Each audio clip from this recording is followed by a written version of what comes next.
Bonjour et bienvenue à tous sur cette nouvelle vidéo. Aujourd'hui, on va aborder un sujet très important, très important je dirais, celui de l'Atlantide. Alors l'Atlantide, c'était une civilisation très avancée qui a peut-être existé. À vous de faire votre propre choix entre mythe ou réalité. Tout d'abord, prenons une carte fantaisiste datant du 19e siècle que je vais afficher juste ici. Carte créée par le célèbre chercheur Athanasius Kircher. Cette île, qu'il situe au-delà des colonnes d'Hercule, est dédiée entièrement à Poséidon. Et après avoir connu un âge d'or pacifique par la suite, celle-ci évolue vers une thalassocratie conquérante et dont l'expansion est arrêtée par Athènes. Alors dans tout ça, vous allez me dire, qu'est-ce que la thalassocratie ?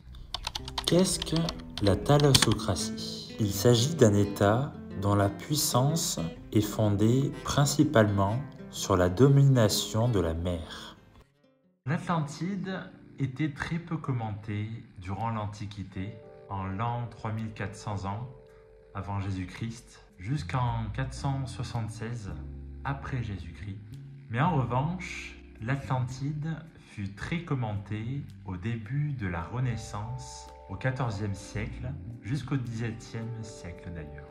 C'est ce qui prouve qu'il y a eu une évolution progressive par la suite aussi. Ce qu'il faut retenir, c'est qu'il y a eu à chaque civilisation des pertes et des déclins. C'est ça qu'il faut prendre note aussi, pour notre civilisation actuelle, moderne, du XXIe siècle. Au-delà de sa portée philosophique et politique, Atlantide a depuis peu donné beaucoup d'hypothèses à partir de là, ce qui prouve qu'à notre époque actuelle également, il y a toujours autant de chercheurs et de scientifiques qui s'intéressent à des sujets variés. Et c'est très important de nos jours qu'il y ait ces chercheurs-là, puisque la vérité n'a pas de prix. Certains chercheurs et chercheuses ont cherché pendant longtemps et ils pensent qu'on peut localiser d'où provenait l'Atlantide, ce qui pourrait être intéressant de nos jours bien sûr. Dans le même temps, Atlantide inspire de nombreuses interprétations, qu'elles soient ésotériques, allégoriques ou patriotiques bien entendu.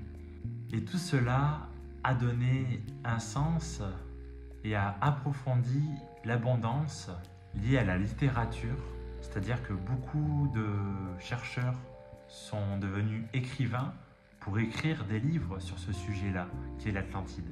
Alors, au début du XXIe siècle, les chercheurs et les chercheuses restent très partagés sur ce sujet-là. Entre les partisans d'une Atlantide de pure fiction et ceux basés sur Platon, il y a plus ou moins de réel dans tout ça. Donc on peut rester mitigé entre le mythe ou la réalité. En tout cas, l'Atlantide demeure un thème fertile, notamment dans l'art, la littérature, ou voire même les jeux vidéo de nos jours, ce qui est très intéressant. Alors, on a terminé cette vidéo. J'espère que cette petite présentation concernant la civilisation de l'Atlantide t'a interpellé. Et à toi de faire le choix maintenant entre mythe ou réalité. À toi d'y croire ou de ne pas croire. I'll be the last one left when the lights go out. I'm down to one last breath, but I can't stop now. We all fall down sometimes, yeah, but that's just life. So cross my heart.